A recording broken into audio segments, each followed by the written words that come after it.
but she doesn't have control over the result, over the seed that comes out. So the result we get, the seed that comes from what we sow, is totally in God's hands. Even the time, the season, the scripture says in due season. The timing also is in God's hand. You cannot plant corn today and tomorrow you want to harvest it. It does not work that way. That's because you don't have control over the season. You don't also have control over the seed that comes thereafter. Number 3 thing I want to bring out from that scripture is consistency brings results. So a farmer, like I said, you don't have access to today.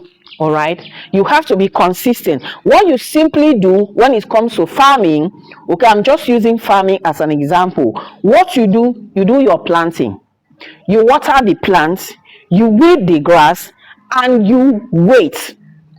You have to wait until the time that God will bring you seed. You don't have control over the seed.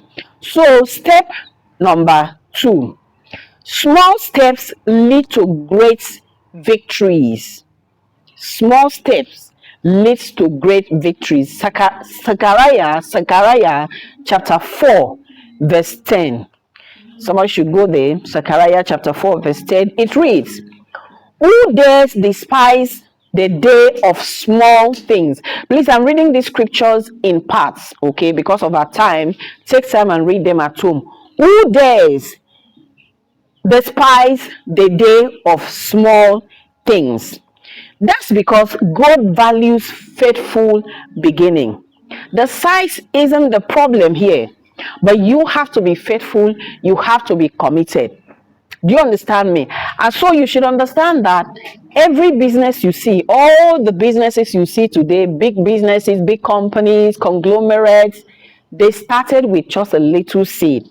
All right. And so God is telling us is that whatever you're doing, that you're starting small, you should dare not despise that small starting. As long as God is in it, okay, in due season, there will be results.